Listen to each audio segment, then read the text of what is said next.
لنا إنك أنت العليم الحكيم. اللهم افتح علينا حكمتك وانشر علينا من خزائن رحمتك يا أرحم الراحمين.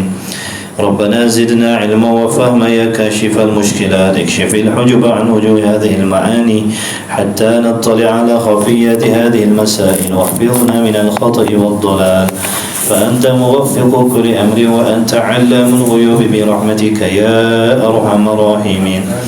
وهب لنا يا وهاب علما وحكمة، وللرزق يا رزاق كلنا مساهلا، وبالخير يا فتى فافتح لنا وبالهدى، وبالعلم كلنا يا عليم مفضلا. اللهم علمنا ما جهلنا وذكرنا ما نسينا، اللهم اجعل أعمالنا خالصة لوجهك الكريم. وصلى الله على سيدنا محمد وعلى آله وصحبه وبارك وسلم. الحمد لله رب العالمين. آمين يا رب العالمين. الحمد لله.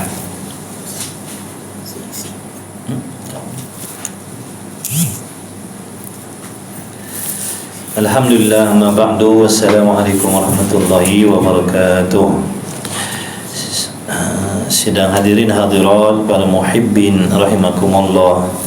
Segala puji bagi Allah yang memberikan kita taufik pada hari ini, pada saat ini, dapat kita mensyukuri nikmat yang dipinjamkan oleh Allah, nikmat akal, nikmat sihat dan sebagainya, nikmat waktu. Mudah-mudahan Allahumma salli ala sayyidina Muhammad, kita tergolong di dalam golongan hamba-Nya yang bersyukur. Mudah-mudahan kita tergolong dalam golongan hamba-hambanya yang bersyukur. Mudah-mudahan nikmat ini dikekalkan oleh Allah, ditambahkan lagi keberkahannya di dalam kehidupan kita insya-Allah. Allahumma salli ala sayyidina Muhammad. Kitab Minhajul Abidin, muka surat 166. Bismillahirrahmanirrahim. Qala al-muallifu rahimahullah ta'ala wa nafa'ana bi'ulumihi wa bi'ulumi masyayikhina fid daraini amin ya rabbal alamin. Kata musannif, kata muallif, sabda Nabi sallallahu alaihi wa alihi wasallam, kullu lahmin nabata min suhtin fannaru awla bihi. Tiap-tiap daging yang haram, yakni tiap-tiap daging yang tumbuh daripada makanan, minuman, rezeki yang haram,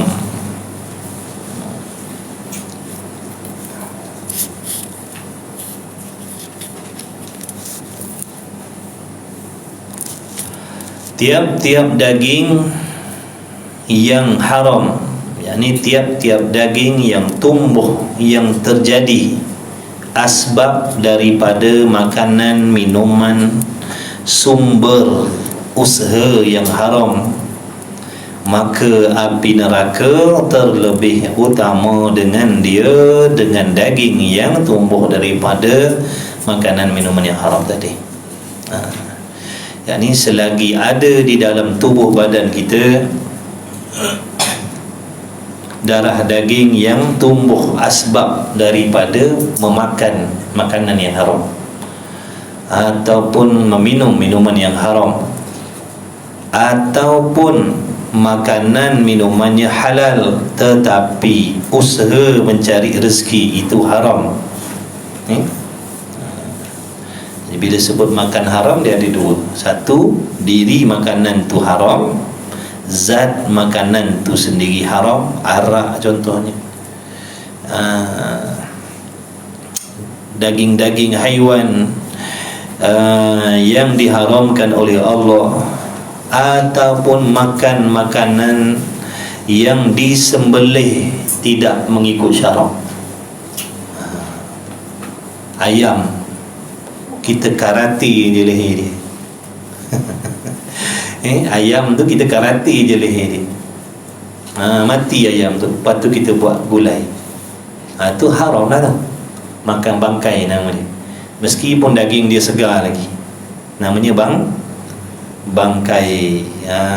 Yakni binatang ataupun haiwan yang disembelih tidak mengikut syarak, namanya bangkai. Hukumnya haram. Jadi mana-mana makanan, mana-mana daging yang tumbuh asbab daripada makanan yang haram, itu satu. Yang keduanya, makanan tu halal, diri makanan tu halal, beras, sayur, ikan, daging, kita beli kat pasar tu. Tapi duit tu datang daripada usaha yang haram, kita curi. Malam semalam kot, hari tadi abang saya yang meniaga di sana itu, kedai ni rumah dia kena pecah. Itu kedai dia kena pecah. Semalam rumah dia kena pecah. Selalu kedai ni. Mungkin orang yang sama. Tiap kali dia tak berniaga 2-3 hari mesti tahu kalau tak rumah kedai ni. Dahlah dia orang macam tu.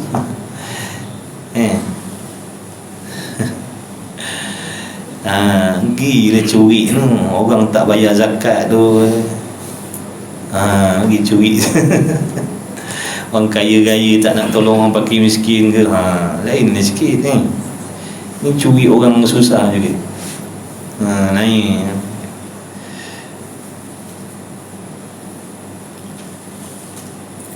Moga Allah mudahkanlah urusan dia. Amin ya rabbal alamin. Tu makan haram lah tu. Dicuri, lepas tu contohnya duit, barang-barang tu dijual. Kemudian dibeli sayur, belikan bagi makan anak bini dia, ataupun dia makan sendiri. Jadi maka api neraka itu terlebih utama selagi dia tak bertaubat.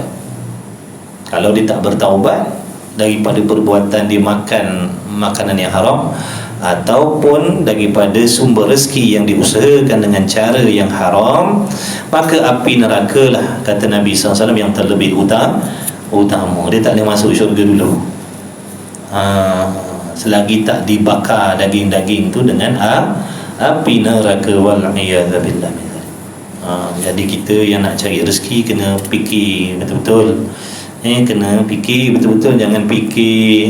Jangan sekadar nampak gajinya mewah, duitnya banyak, untungnya banyak, kita tak peduli tentang halal haram. Jangan. Sebab dia jadi darah daging nanti. Dia jadi darah daging. Fikirlah kerja kita tu. Ataupun kita pernah ukur orang, kita minta rasuah dia pada orang, sama lah tu. Rasuah tu duit haram. Kalau kau nak, kau kena bayar dekat aku sekian, baru aku boleh luluskan. Kalau kau tak bayar, aku tak luluskan. Orang pun terpaksa bayar, ataupun diperahugut supaya bayar. Orang nak cari rezeki, kita dapat duit tu, kita beli makan minum, bagi anak bini kita makan. Na'udzubillah min zalik. Jadi jangan fikirkan kaya, fikirkan halal haram tu. Kalau halal tak apa dah. Kalau haram tak ada faedah, walau beribu, belah ribu, puluh ribu pun. Na'udzubillah min zalik. Orang kalau cintakan dunia, dia tak peduli dah. Orang kalau cintakan dunia, cintakan kekayaan, cintakan kemegahan, kesenangan, dia tak fikir halal haram.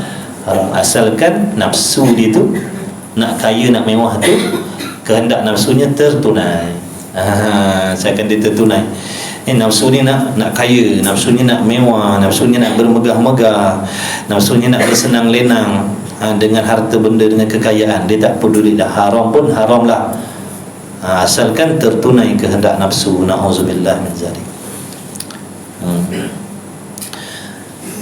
Jadi bagi orang yang beribadat, kenalah jaga perut kita ni. Wajib jaga perut kita. Wajib berzuhud.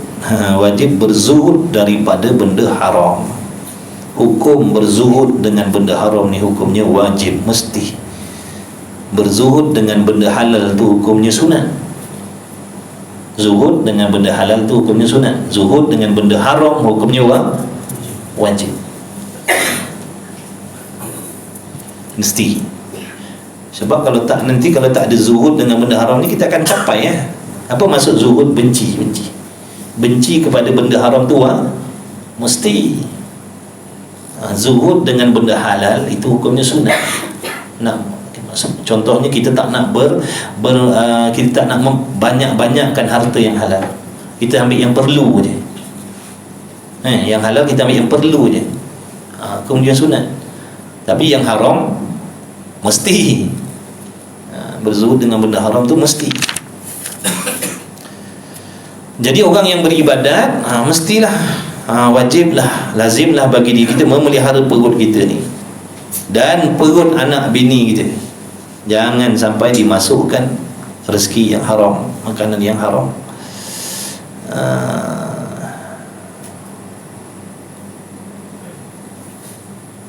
Sebab apabila di dalam tubuh badan kita ni dimasuki makanan yang haram ataupun sumber-sumber yang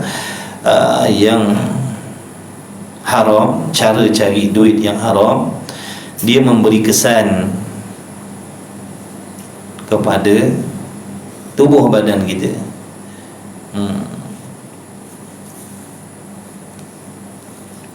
Contohnya mengkeraskan hati, menggelapkan hati, tidak mendapat taufik daripada Allah, tidak mendapat petunjuk daripada Allah. Selagi ada benda-benda haram dalam diri kita tu, Allah tak akan bagi taufik kita beribadat. Na'udzubillah. Kalau dah terbuat, bertaubat pada Allah.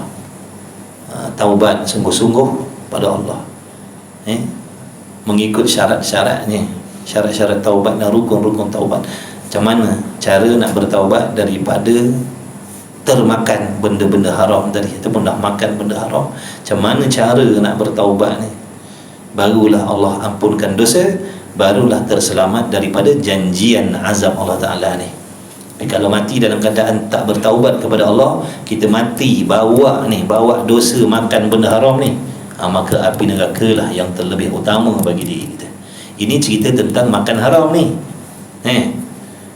Pasal tak semayang tu cah lain pula, cah minum arak lain pula, dedah aurat lain pula, berdengki lain pula. Jadi banyak dosa kita, na'udzubillah. Banyak dosa kita, banyak salah kita. Tiap anggota kita ada buat maksiat masing-masing. Mata dengan dosa dia, telinga dengan dosanya, mulut dengan dosa dia, perut dengan dosa dia. Na'udzubillah, banyak dosa kita. Sebab tu kalau kita tak taubat kepada Allah, na'udzubillah, celakalah hidup kita di hari kiamat besok. Yang dikatakan janji ni janji Allah lah ni. Ni janji Allah lah ni. Nabi sampaikan pada kita orang yang ada dalam tubuh badannya ada daging-daging yang tumbuh daripada makanan yang haram, maka api neraka itulah yang terlebih aula, yang terlebih utama. Ini janji Allah lah. Kalau kita ngaji tauhid, ini namanya hukum aradi. Janji Allah. Allah janji dah, orang yang dalam perutnya ada benda haram, api neraka lah tempatnya. Itu janji Allah. Allah mungkin janji dah? Mustahil Allah mungkin janji. Allah janji yang baik pun Allah akan tunaikan, Allah janji yang tak baik pun Allah akan tunaikan juga. Maka kita kena takutlah. Walaupun pada akal kita harus Allah Ta'ala mengampunkan, harus Allah Ta'ala mengampunkan tanpa taubat, harus Allah Ta'ala tak masukkan dalam neraka meskipun buat dosa. Itu hukum akal. Hukum akal ni. Hukum syaraknya lain. Hukum syaraknya buat benda haram, dosa. Dosa janjinya azab. Kecuali Allah kehendak, dengan kehendak Allah nak selamatkan, Allah tak nak azab kita yang buat dosa. Itu hak Allah. Tapi adakah kita pasti yang kita ni banyak buat dosa maksiat ni nanti Allah tak azab kita? Adakah kita pasti? Pasti ke? Dalam banyak-banyak orang buat maksiat, dalam banyak-banyak orang tak semayang, dalam banyak-banyak orang berdengki, hasad dengki, munjuk riak, takabur dan macam-macam, kita ni tadi, kita terkecuali. Allah kecualikan saya yang buat dosa maksiat ni, Allah tak umpan saya dalam neraka. Saya pasti ke yang saya? Ada ke? Malaikat Jibril datang bagi tahu, kau seorang ni walaupun kau buat dosa maksiat, Allah takkan humbankan dalam neraka. Walaupun Allah janji, tapi kau ni Allah nak selamatkan dengan rahmat Allah. Saya tahu kan, memang benda itu tak mustahil bagi Allah, tapi tilik janji, bila saya buat dosa wajib saya akan diazab oleh Allah. Tu tilik kepada janji. Tapi kalau tilik kepada hukum akal harus. Tapi bahaya. Sebab apa? Kita akan bersenang saya tak akan takut buat dosa maksiat. Saya tak akan takut buat dosa maksiat. Sebab apa? Allah tu harus je nak ampunkan saya. Dia maha kuasa. Neraka tu milik dia, syurga pun milik dia. Kalau dia nak umban saya yang tak semayang ni dalam neraka pun boleh, kalau dia tak umban pun boleh. Jadi ini akan membuatkan saya jadi seronok nak berterus-terusan melakukan maksiat. Sebab itulah dalam ilmu kitab tauhid itu dibezakan hukum syarak apa, hukum adat apa, hukum akal apa, hukum aradi apa. Memanglah semua ni dosa, pahala, syurga, neraka tu harus bagi Allah. Tapi kalau kata tak ada faedah, kenapa Allah bagi tahu? Ni kenapa nak bagi tahu tiap-tiap daging yang tumbuh daripada sumber yang halal neraka tempat dia? Baik tak payah bagi tahu. Adalah hikmah tu. Sebab apa? Di antara nak menggerunkan, nak menakutkan kita yang banyak buat dosa ni. Bila tilik kepada janji Allah, Allah tak mungkin janji aku tak nak buat, kalau aku buat pasti aku akan kena. Sebab Allah tak mungkin janji. Itu akan menyebabkan kita tak berseronok nak buat. Ataupun kalau dah buat, minta ampun dengan Allah.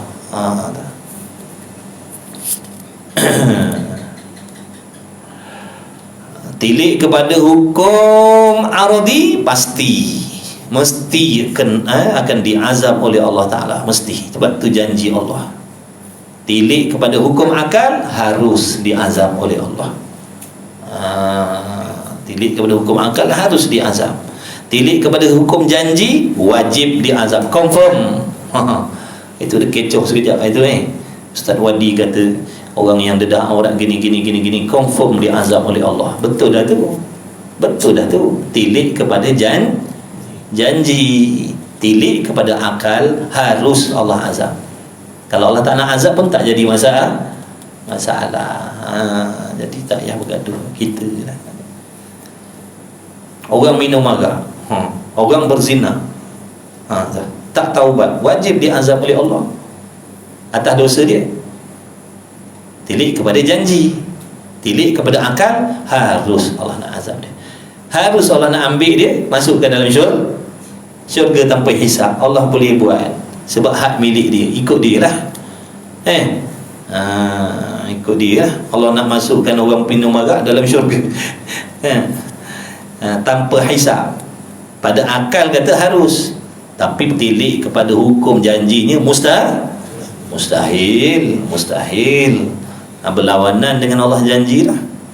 Bila benda tu berlawan dengan janji Allah, dipanggil mustahil. Mustahil apa? Mustahil aradi. Mustahil kerana berlawan dengan apa yang Allah janjikan. Allah janji yang buat dosa, buat maksiat nanti diazab. Itu janji Allah, wajib akan diazab. Tapi kalau kita kata aku ni meskipun aku tak beribadat atas dunia ni, Allah tak nak azab aku, Allah takkan azab aku akan selamat daripada azab Allah. Pada akal kata harus, tapi tilik kepada janji tadi mustahil. Sebab apa? Lawan dengan janji. Berlawan dengan janji Allah tu mustahil. Kita dah belajar dah hukum aradi. Yang hidup pasti mati, itu janji Allah. Kullu nafsin za'iqatul maut. Yang hidup pasti mati, itu janji Allah. Tapi kalau kita kata yang hidup takkan mati, mustahil aradi. Kerana apa? Berlawan dengan janji. Allah janji yang hidup mesti mati. Tiba-tiba kita kata yang hidup takkan mati. Kan berlawan tu. Kan berlawan dengan apa yang Allah dah tetapkan. Bila berlawan dengan apa yang Allah tetapkan, namanya mustahil aradi nama dia. Tapi kalau tilik pada akal boleh terima kalau kita yang hidup ni takkan dimatikan oleh Allah, akal boleh terima. Macam tu. Jadi mana-mana betul. Yang pentingnya kita kena faham. Yang kedua, bahawasanya yang memakan yang haram. Jadi yang haram tu terang, nyata, jelas dah. Dan yang syubhah itu, di syubhah, benda syubhah ni benda kesamaran lah, kesamaran, tak nyata halal, tak nyata haram. Banyak ulama kata, ada ulama kata boleh, ada ulama kata tak boleh. Kita pun tak tahu mana satu itu nama syubhah. Maka afdal jauhkan, tinggalkan, jangan. Banyak lagi benda lain yang boleh makan, banyak lagi cara lain boleh cari duit. Ada ulama kata tak boleh buat macam ni, haram ni, hasil daripada benda-benda macam ni. Ada ulama kata boleh, ada ulama kata tak boleh. Baik, tinggalkanlah. Cari yang terang-terang halal tu. Banyak lagi. Bukan terdesak sangat. Bukan terdesak sangat. Banyak lagi cara yang halal, cari bukan terpaksa, darurah dah ni. Terpaksa dah. Terpaksa dah, darurah sangat-sangat dah, tak ada ikhtiar lain dah ni. Tu adalah jalan juga nak ambil benda syubhat tu. Ini banyak lagi benda-benda yang halal sana. Tak payahlah nak buat yang syubhat tu. Banyak lagi sumber halal. Tu nak cari rezeki, tu nak cari duit, tu nak jadi kaya. Bahawasanya yang memakan makanan yang haram dan syubhat itu ditolak. Ditolak. Apa maksud ditolak ni? Dan tiada kuasa bagi ibadat. Nampak tak tu? Ini di antara apa ni? Ini di antara musibah. Ini di antara akibat daripada memakan makanan yang haram ni. Orang yang makan haram, yang syubhat ni, ditolak ibadatnya, jauh daripada, maknanya Allahumma salli ala sayyidina Muhammad, dijauhkan oleh Allah daripada kebajikan. Dia tak dapat kebajikan walaupun dia buat kebajikan. Walaupun dia buat kebajikan, dia tak akan dapat faedah daripada kebajikan yang dia buat. Dia pergi haji, dia pergi umrah dengan duit haram. Ada ulama kata tak sah haji umrah dia. Ada ulama kata sah tapi tak dapat apa benda. Dia menang loteri, dia berjudi, dia menang, dia pergi haji, dia pergi umrah. Ada ulama kata tak sah ibadat dia. Ada ulama kata ibadat dia sah. Maknanya dalam buku catatan tu tulislah dia telah mengerjakan haji. Tapi dia punya pahala, kelebihan semua tak dapat. Janganlah rugi. Baik, kita nak ada kebaikan, ada kebajikan, ada faedah daripada ibadat yang kita buat. Tak ada orang bekerja atas dunia ni tak nak gaji. Ada? Ada tak? Dia pergi kerja tiap minggu, kerja normal, lepas tu cari overtime pula, cukup bulan tak nak gaji. Ada? Kalau tak nak, saya nak bagi nombor akaun. Dan saya punya buku akaun saya. Kalau ada yang kerja tak nak gaji, nak bagi nombor akaun. Mestilah nak untung, mestilah nak faedah daripada apa yang kita buat tu. Ni ibadat pun sama lah. Takkan kita nak beribadat dalam keadaan sia-sia begitu, tak ada kebajikan, tak ada faedah yang kita dapat daripada ibadat, betul? Jadi kalau nak kebajikan daripada ibadat yang kita buat, pastikan dalam perut kita tak ada benda tak ada benda haram. Tak ada benda haram. Dan satu lagi, tidak kuasa bagi ibadat. Apa maksud tak kuasa? Allah tak bagi taufik, Allah tak bagi pertolongan nak beribadat apabila dalam tubuh badan kita ada sumber yang haram. Allah tak bagi pertolongan. Kita nak beribadat ni bergantung dengan taufik, pertolongan Allah, bukan kekuatan kita, bukan tenaga kita. Yang kita boleh mengaji sikit-sikit, semayang sikit-sikit, selawat sikit-sikit, baca Quran sikit-sikit, tu taufik lah tu, pertolongan Allah. Allah membantu hambanya untuk melakukan ibadat, Allah bantu hambanya untuk meninggalkan maksiat. Itu taufik. Tapi bila Allah dah tak bagi taufik, apa ibadat yang kita nak buat? Bila Allah tak bagi pertolongan, apa ibadat yang kita nak buat? Tak ada ibadat lah. Dah tak ada ibadat, macam mana nasib kita di hari kiamat besok? Kalau dah tak boleh beribadat, apa keuntungan yang kita nak bawa balik di hari kiamat besok? Kalau dah tak boleh buat ibadat, Allah jadikan kita atas dunia ni supaya beribadat. Tiba-tiba kita tak dapat beribadat, sia-sia umur kita belasan tahun, puluhan tahun, jadi sia-sia je. Umurnya ada, modalnya Allah bagi, tapi tak ada keuntungan yang dapat dibawa balik akhirat. Kenapa? Kerana tidak beribadat meskipun umurnya panjang. Rugilah.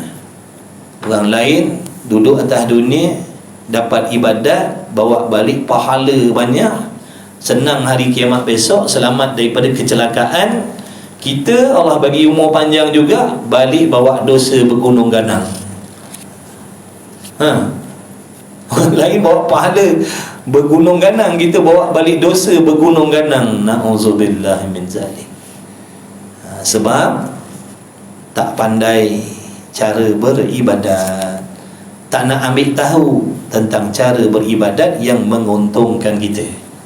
Kita beribadat mengikut nafsu, kita ibadat ikut rasa-rasa, kita ibadat tiru-tiru orang, bukan berlandaskan pengetahuan yang kita belajar. Jadi akibatnya kita mendapat kerugian. Kalau rugi macam rugi duit tak apa, ni rugi, ni azab. Hari kiamat besok kalau kata rugi maknanya azab, bukan rugi macam kita berniaga hari ni. Rugi tak dapat untung, tak apa. Kalau macam tu tak dapat untung pun boleh makan minum lagi. Jadi kenalah usaha lah. Kalau pekerjaan kita sekarang ni terlibat dengan benda-benda haram, terlibat dengan benda syubhah, cubalah cari rezeki yang lain, cubalah cari pekerjaan yang lain. Cubalah cari pekerjaan yang lain yang lebih halal. Biarlah tak semewah pun, biarlah tak semewah gaji yang kita dapat sekarang ni, asalkan halal, bersih. Apa gunanya tiap-tiap bulan kita makan duit haram? Apa gunanya kita tiap-tiap bulan makan duit syubhah?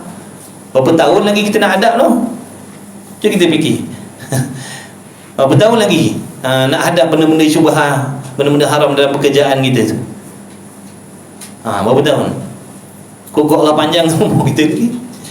Tak ke 5-30 tahun lagi nak kena makan tiap-tiap bulan duit haram, duit syubhah. Na'udzubillah min zalik. Kalau kata taubat, syarat taubat apa? Kena tinggalkan. Kalau kata taubat, kena berhenti, tinggalkan, tu syarat taubat. Kalau taubat tapi ulang lagi, buatlah, itu tak cukup syarat. Dah, macam mana Allah nak terima taubat kita kalau kita dah ulang lagi, sengaja ulang-ulang? Di syarat taubat ni kena berhenti, tinggalkan terus.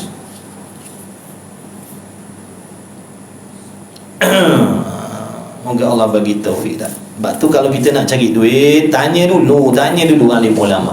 Jangan tanya ulama dunia, tanya tuk guru yang warak-warak tu. Tanya tuk guru yang warak-warak tu, yang syadid-syadid tu, baru kita selamat. Jangan tanya ulama-ulama yang bangsa dunia ni. Ulama bangsa dunia ni dia tak syadid sangat. Okey lah, dia boleh lah. Dia macam tu. Kena cari ulama yang tegas untuk kita lebih selamat. Sebelum tanya dulu. Jangan dah buat baru tanya. Tidak buat dah dapat gaji puluh-puluh ribu, dah sayang nak tinggalkan. Betul? Jadi sebelum buat tanya dulu. Jadi kita selamat dah. Ini buat dulu dah dapat duit puluh-puluh ribu, belah-belah ribu bulan-bulan, baru nak tanya, Tok Guru boleh tak saya nak buat kerja macam ni? Tiba-tiba Tok Guru kata, tak boleh ni, salah ni, ini ada benda ni syubhah ni, nak kata haram kan takut berat sangat pula, ni syubhah ni. Kita nak tinggalkan, sayang dah dapat ribu. Betul? Kalau tak ada lagi tak apa, dah dapat, dah merasa duit ribu-ribu, nak tinggalkan, minta maaf lah. Sebab tu sebelum buat tanya dulu. Tanya dulu. Jangan dah buat baru tanya. Nanti kan tak ada faedah lah. Tok Guru kata tak boleh, salah cara cari duit macam tu. Kita nak tinggalkan, 10 ribu Kalau aku berhenti 10,000 baru ni dapat pergi enjoy melancong macam-macam. Ni kan kalau berhenti macam mana? Kan tak boleh tinggal. Jadi sebelum ambil, baik tanya dulu. Bila dah ambil, payah nak tinggalkan, kecuali orang yang hatinya benar-benar tu. Hati yang benar-benar tu lah. Kalau setakat macam kita ni, kirim salam lah. Kirim salam, Waalaikumsalam.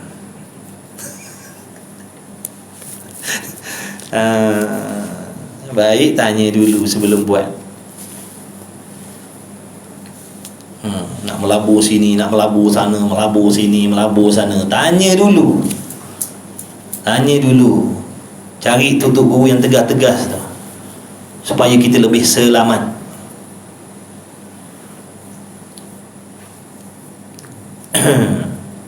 Kemudian sebab apa tu tak akan dapat taufik. Macam mana kita nak beribadat kalau dah Allah tak tolong? Macam mana kita nak mati besok tanpa ada ibadat? Ibadat kalau buat pun tak dapat kebaikan, ibadat pun tak ada kebajikan, buat ibadat pun Allah tak terima dah. Rugi tak kita nanti di hari kiamat? Memanglah atas dunia ni kita seronok, senang, mewah, duit banyak dan sebagainya, memanglah. Tapi setakat mana? Setakat mana kemewahan kita dengan duit-duit haram tu? Setakat mana kesenangan kita dengan duit-duit syubhat tu? Setakat mana? Setakat mana? Ke kita hidup tak mati-mati? Ke kita muda tak tua-tua? Ke kita sihat tak sakit-sakit? Duit banyak, tua, nak buat apa? Nak enjoy sampai bila? Menggigil lah, Parkinson lah. Nak enjoy macam mana Parkinson lah? Gigil jutawan menggigil dah. Nak buat apa? Nak pergi joget? Joget apa? Beli perempuan, cari perempuan, nak enjoy dengan perempuan, menggigil lah. Apa dia? Tak selama mana pun tak selama mana pun enjoy tu. Banyak orang kaya-kaya makan ikut hidung.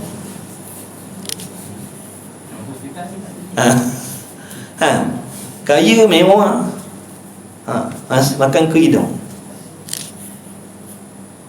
Tak dapat ambil faedah daripada kekayaan dia jadi tu. Maksudnya bukan tak boleh kaya. Jangan sebab dia kaya tu tak fikir halal haram maksudnya. Jangan disengah sebab nak senang, nak mewah, nak orang pandang. Kita tak peduli haram, tak peduli syubhah. Yang kita tahu, asalkan aku dapat apa yang aku nak. Jangan. Tak ke mana pun. Ke dalam lubang juga akhirnya kita ni. Bukan bola golf je masuk dalam lubang. Kita masuk dalam lubang. Lubang kita lagi besar daripada lubang bola golf. Silap besok kita masuk lubang dah. Betul? Betul ke tidak? Mati orang ni besok masuk dalam lubang kita. Takkan bini kita nak simpan buat perhiasan pula gantung kat dinding.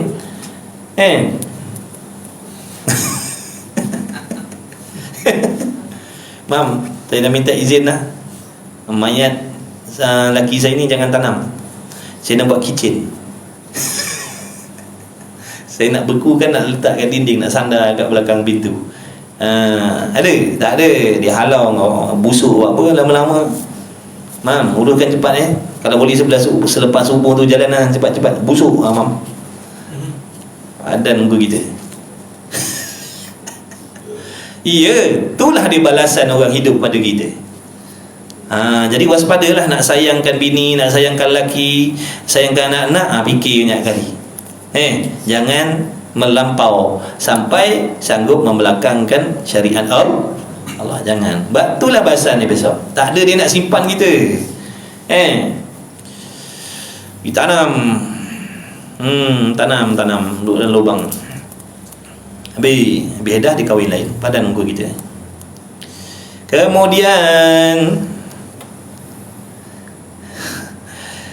kerana tiada patut bagi khidmat Allah Ta'ala melainkan orang yang suci lagi menyucikan dirinya. Kenapa Allah tak memberi pertolongan kepada orang yang dalam darah dagingnya ada benda haram? Kenapa? Sebab tak layak, sebab tak patut, sebab tak kena. Tak kena dalam keadaan kotor dengan dosa maksiat tadi, nak beribadat tak patut. Sebab tu Allah tak bagi pertolongan. Contoh kalau kaki kita kotor dengan lumpur, dengan najis macam-macam, orang tak bagi masuk rumah. Sebab apa? Tak padan, tak kena ni, kotor-kotor nak masuk dalam rumah bersih ni, tak padan. Pergi cuci kaki dulu. Bukan tak boleh masuk, boleh, tapi kalau masuk juga nanti mengotorkan. Dia akan mengotorkan. Nak masuk rumah, nak pijak atas kapet putih bersih tadi, dalam keadaan kaki kita tu berlumpur, ada tahi lembu, macam-macam lagi, nak pijak, boleh nak pijak, tapi mengotorkanlah. Ibadat ni bersih. Yang nama ibadat ni bersih, suci. Jadi tak padan kita yang penuh dengan dosa, penuh dengan maksiat ni nak beribadat. Sebab tu Allah tak bagi pertolongan, tak bagi taufik pada kita yang banyak dosa ni. Sebab tak padan, nanti akan mengotorkan ibadat tu. Faham tak? Kata Imam Ghazali, kenapa kena taubat? Di antara hikmah taubat itu supaya mendapat taufik daripada Allah untuk beribadat. Orang yang bersih daripada dosa, Allah baru bagi taufik ibadat, baru padan untuk diri dia memijak tempat bersih tadi. Sebab dah bersih daripada kekotoran dosa-dosa tadi.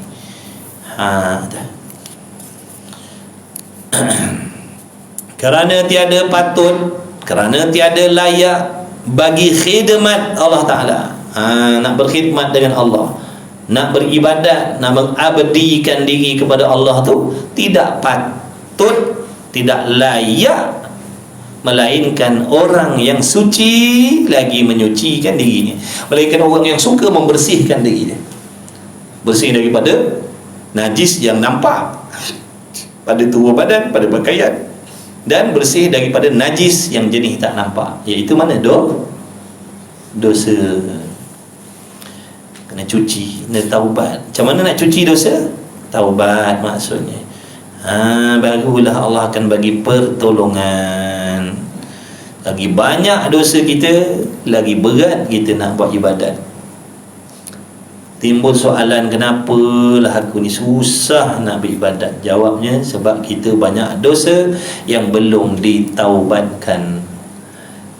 Banyak dosa yang belum kita bersihkan lagi. Jadi kena taubat banyak-banyak. Taubat pula kena ikut syarat rukun. Kadang taubat kita tu di lidah je, tak sampai dalam hati pun. Mulut je astagfirullah, astagfirullah, tapi tak ada pun dalam hati kita penyesalan, azam, niat. Jadi belajar taubat supaya kita faham apa itu taubat yang menggugurkan dosa. Kataku, tiadakah Allah Ta'ala telah menegah orang junub itu daripada masuk ke rumahnya? Bukankah Allah Ta'ala ada menegah, ada melarang orang yang dalam hadas besar jangan masuk masjid, jangan duduk dalam masjid, jangan masuk dalam masjid, jangan berhenti dalam masjid.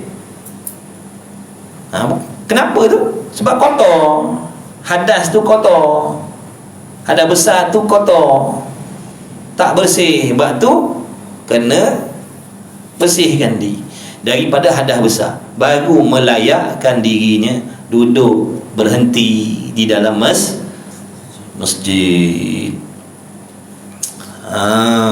Tak boleh masuk masjid. Masuk boleh, jangan berhenti. Lalu tak apa, lalu dalam masjid, masuk pintu ni keluar, lalu tak berhenti, tak apa. Masuk masjid nak ambil belang, lepas tu belah, tak apa. Yang tak boleh berhenti. Dalam keadaan berhadas tak boleh. Hadas haid, hadas nifas, wilayah, hadas sebab junub, tak mandi wajib lagi. Bukan darah haid, dia berhadas besar sebab junub, tak mandi lagi, tak boleh. Dia haid, walaupun dia pakai pad, tak boleh berhenti dalam masjid, tak boleh. Dia kata nak ambil anak, tunggu anak ada mengaji, malam-malam hantar mengaji kat masjid. Jadi saya nak duduk mana? Tunggu kat bawah masjid tau, tunggu kat kaki 5 tau. Jangan duduk dalam sebab kita berhadas besar. Berhadap besar, duduk dalam kereta kita. Duduk dalam kereta kita tu, kat tangga masjid tu, tunggulah anak situ. Kalau kita bersih, dah mandi wajib dah tak berhadap besar, boleh lah. Kalau kita berhadap besar tak boleh. Ataupun lalu je dalam masjid, jalannya berhenti. Daripada mula hantar anak kita sampai anak kita sudah mengaji, berjalan dari sini pergi sana, pergi sini, pergi sana, pergi sini, pergi sana sampai habis. Ada ke orang nak buat kerja macam tu? Tak boleh. Tak boleh. Dalam surau tak apa, buat surau kat masjid. Kalau masjid tak boleh. Dekat koridor tu pun tak boleh. Orang berhadap besar, tak kira lelaki, tak kira perempuan, dia berhadap besar tak mandi wajib lagi. Kat koridor tu pun tak boleh. Koridor masjid tu. Sebab apa? Tu tempat semayang. Cuma malam ni tak ada orang sebab orang tak ramai semayang. Mana kalau fardu takdir orang ramai, orang akan semayang kat koridor tu. Jadi orang perempuan yang duduk hadap besar tak boleh duduk situ, duduk bawah. Kaki lima tak apa. Kaki lima tak apa, 4 kaki tak apa. Begitu. Sebab apa? Kotor. Jadi tak layak nak duduk dalam masjid. Tiadakah Allah Ta'ala telah menegah orang yang junub itu masuk kepada rumahnya dan orang berhadas daripada menyentuh kitabnya? Seperti firman Allah Ta'ala, wala junuban illa abiri sabilin hatta taghtasilu. Dan janganlah menghampiri. Dan tiadalah orang yang berjunub. Berhadap besar lah junub ni. Hadap besar tu banyaklah sebab. Hadap besar sebab keluar mani, hadap besar sebab haid, hadap besar sebab nifas, hadap besar sebab wiladah, hadap besar sebab berjima.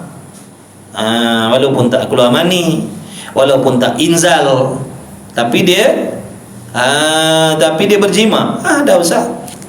Bertemu 2 khatan, ada besar lah. Walaupun tak inzal, walaupun tak keluar mani, baik lelaki baik perempuan, ada besar lah tu. Bukan haid saja. Jadi dan tiada orang junub itu melainkan orang yang lalu hingga jalan hingga ia mandi. Mereka itu bila dah mandi apa? Mandi wajib lah, mandi janabah. Ada caralah mandi dia, ada niat dia. Macam mana cara mandi dia? Wajib menyampaikan air, niat dulu, niat mengangkat hadas besar daripada haid, niat angkat besar hadas besar daripada janabah. Ratakan air ke seluruh tubuh badan yang zahir, kulit-kulit yang zahir. Di bawah segala lipatan anggota kita, kulit-kulit kita, celah kuku kaki, celah kuku tangan, dalam pusat kita, kelopak-kelopak telinga kita, semua kena korek habis tu.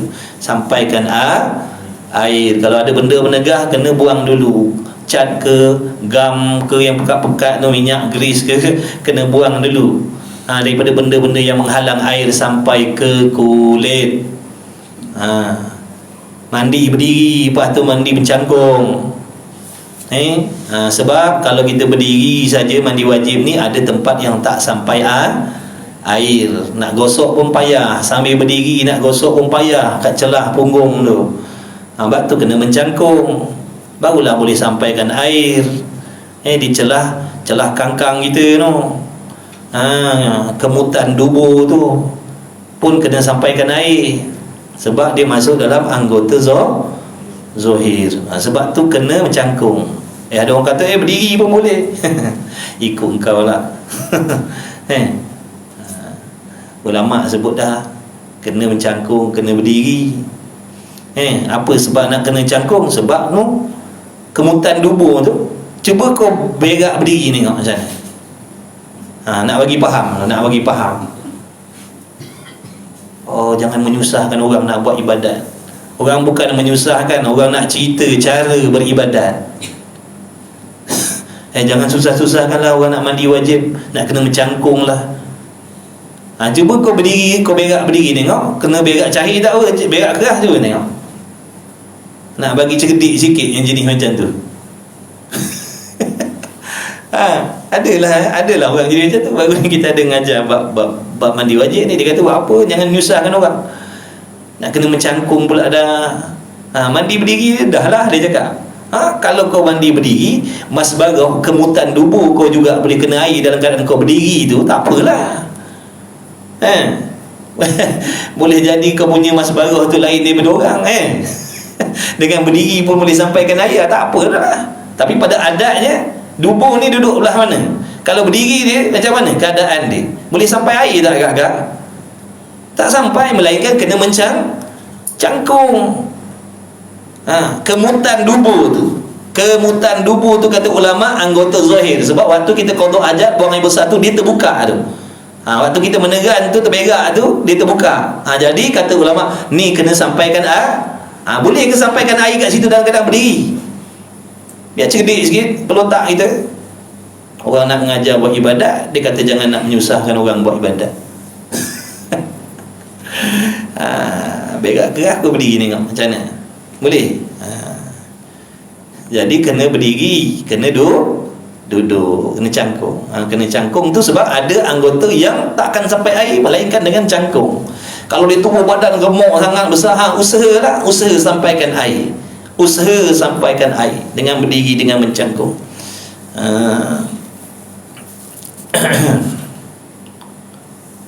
Kita nak ajar cara buat ibadat, bukan nak menyusahkan orang buat ibadat. Jangan nak bersenang-senang, bermudah-mudah buat ibadat, nanti tak sah. Nak senang mandi berdiri je lah, sah tak? Dah kalau tak sah, macam mana semayang kita nanti? Macam mana baca Quran kita nanti? Macam mana nak masuk masjid nanti? Boleh berjimat tak? Kalau mandi wajib tak sah, macam mana nak berjimat? Apa hukum berjimat dalam keadaan tak mandi janabah lagi? Daripada haid dah berhenti dah. Nampak tak tu? Jadi banyaklah benda yang akan jadi punah kalau mandi wajibnya tak sah.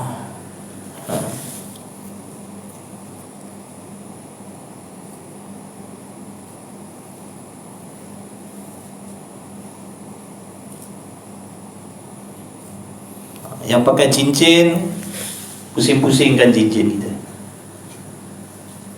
Cincin, kadang ada orang cincin dia dah ketat, nak buka tak boleh, kena buat gitu, pusing-pusingkan. Pakai anting-anting ni, kena goyang-goyangkan subang ni dia. Pusat kena korek. Dapat orang yang pusatnya jodoh jauh. Pusat dalam jodoh dia jauh. Melaka seorang, perlis seorang. Tu cam lah tu. Yang jodoh jauh-jauh tu semua pusat dalam-dalam. Orang tu kata lah, ya ke tidak? Cuba balik yang hukum ni, tengok balik. Kalau jodoh sekampung tu semua pusat lingkat-lingkat je. Pusat dia terjojol tu dekat sebelah rumah je jodoh. Tu pusat terjojol macam tu ni. Pusat dalam ni jodoh jauh ni. Masya-Allah. Dan kalau bini dia 2-3, pusat dia ada berapa? Pula dah. Dia ada 4 bini dia, orang kali ada 4 pusat dia. Pusat besar kepala tak tahu lah. Pusat kalau 4 macam alien lah jadi dah. Maknanya kena sampaikan air. Orang laki-laki pun sama. Mandi wajib ni, orang laki-lakinya kuku-kuku kaki kita kadang-kadang ada orang jadi kuku kaki panjang. Kena sampaikan air tu. Kena sampaikan air. Jangan main siram-siram aja. Pada adatnya kalau siram-siram bawah kuku tu tak sampai sebab tu jangan simpan kuku. Biar kuku pendek baru senang nak mandi, nak ambil wuduk pun senang, air sampai, nak ambil mandi wajib pun senang. Simpan kuku panjang macam vampire. Vampire. Jadi nak mandi nanti kan susah. Sampaikan air. Kalau kuku panjang, sampaikan air. Kena sampaikan air. Ikut cara kita lah. Kena. Kalau kaki kita, tumit kita, kadang-kadang ada orang jenis kaki kulit pecah-pecah. Tumit dia pecah-pecah, merekah-rekah kaki dia. Kena gosok tu. Sebab kalau siram air, pada ada tempat yang tak kena gosok, tumit kita dah. Tumit lah, kena sampaikan air, kena gosok-gosok. Bawah kuku, dalam pusat ni telinga kita ni, cuping telinga kita ni, basahkan jari kita ni, pusing gitu. Basahkan jari ni, buat gitu kat lubang telinga kita, bukan masuk getah payat. Jangan masuk getah payat telinga kita. Pegang pekak semua hidup lah nanti kan.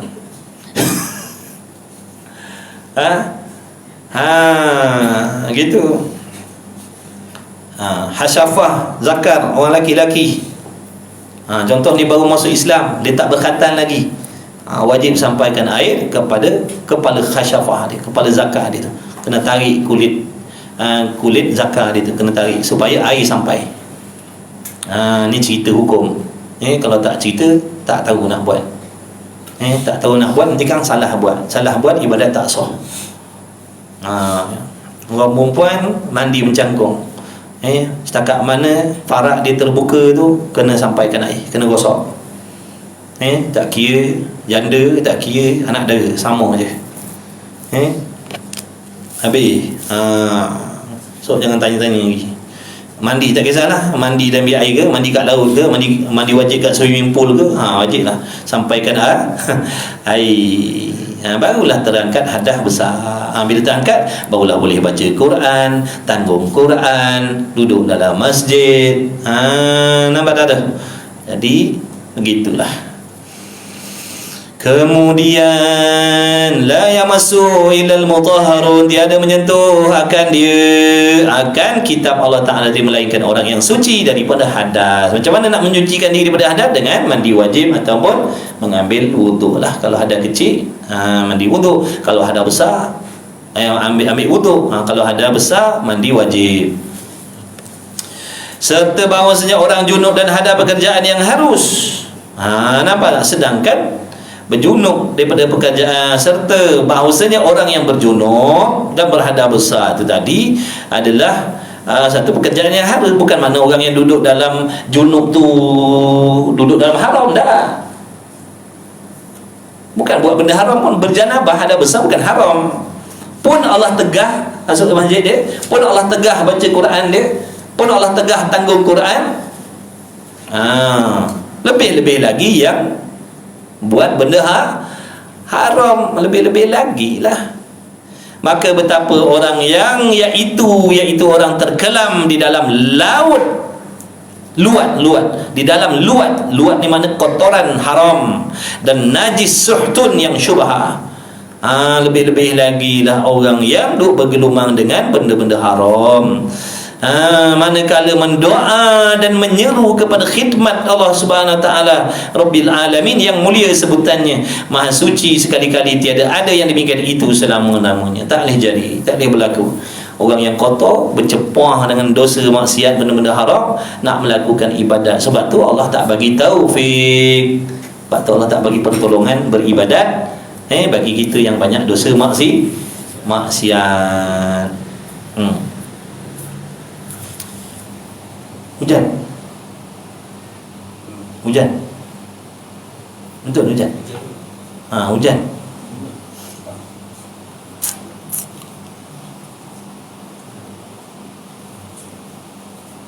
Hujan.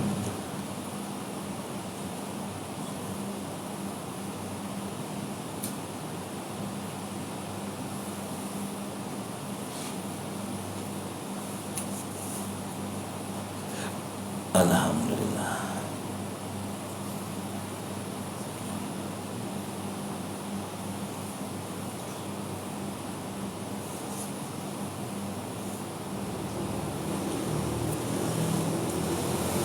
Habis. Mandi wajib betul-betul. Nanti nak solat, nanti nak baca Quran, apa nak malu kita belajar. Baik, dan kata Yahya bin Muaz Ar-Razi rahimahullah ta'ala, bermula ta'an itu bendaharaan yang di dalam bendaharaan Allah ta'ala, dan anak kuncinya adalah doa dan giginya makan halal. Allahumma salli ala sayyidina Muhammad.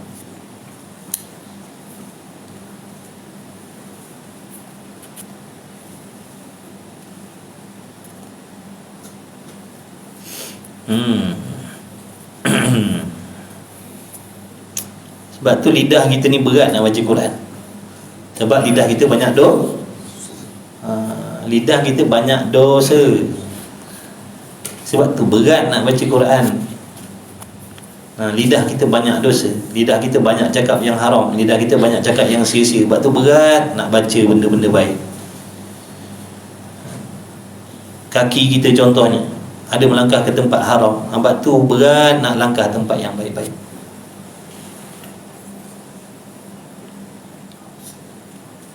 Allah tegah. Tak layak. Belum layak.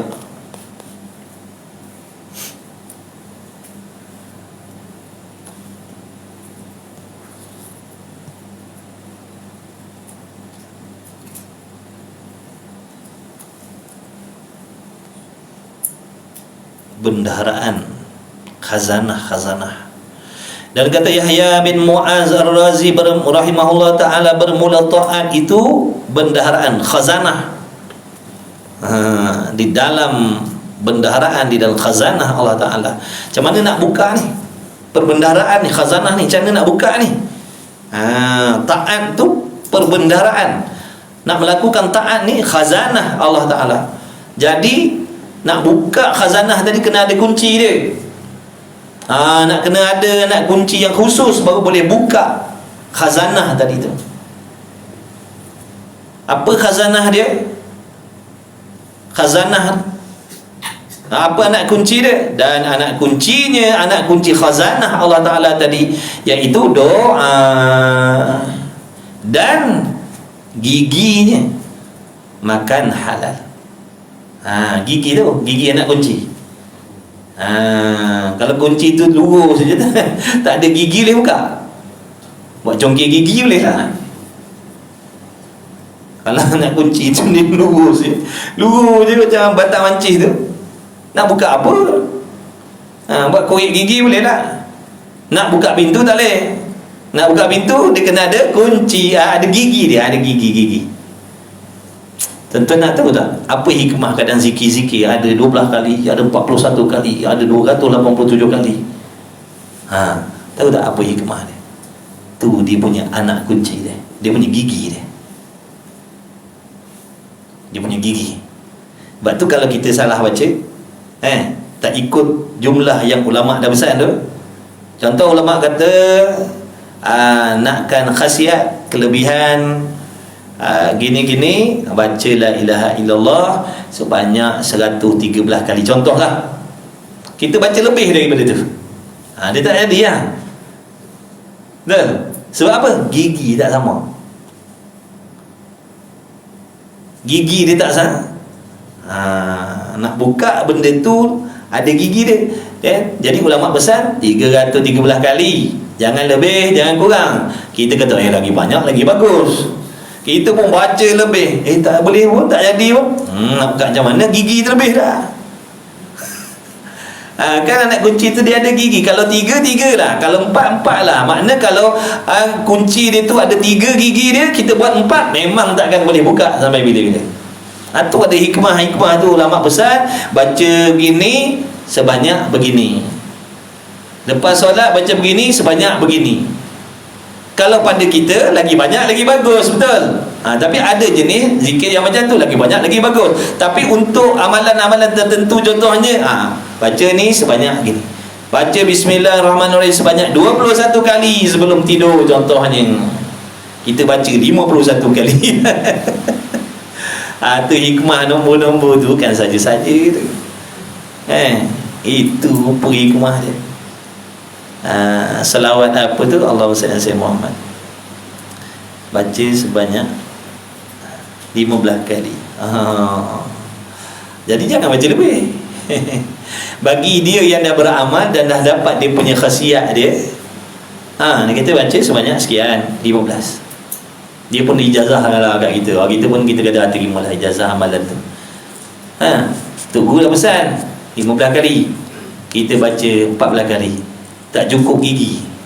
Ataupun kita baca 16 kali, terlebih gigi. Tak jadi ya. Itu hikmah rupanya. Nombor-nombor tu ingat saja-saja je rupanya ada dia punya cerita dia. Hikmah dia punya gigi. Jadi anak kunci dia ada gigi dia. Jadi nak buka khazanah taat ni dua. Yang pertamanya doa, gigi dia tu makanan halal. Maksudnya kalau kita doa banyak-banyak tapi makan haram, takkan terbuka lah khazanah tu sampai bila-bila. Takkan terbuka lah khazanah tu sampai bila-bila. Sebab salah anak kunci ni. Maka apabila tiada anak kuncinya yang ada giginya, kalau kunci tadi tak ada gigi dia, maka tiada terbuka, takkan terbuka lah khazanah tadi tu, perbendaraan tu, peti tu. Dan apabila tiada terbuka pintu khazanahnya, betapa sampai kepada barang yang di dalamnya, yakni daripada taat. Macam mana nak ambil benda yang kat dalam tu, yang namanya taat tadi? Macam mana nak taat kalau petinya pun tak dia buka? Nampak tak? Macam mana nak dapatkan taat tu kalau peti dia pun tak boleh nak buka? Di peti dia tu ada kunci, nak buka dia doa dan jauhi makanan yang haram, makan makanan halal. Barulah anak kunci tadi ada gigi yang boleh buka khazanah peti nak mendapatkan taat tadi tu.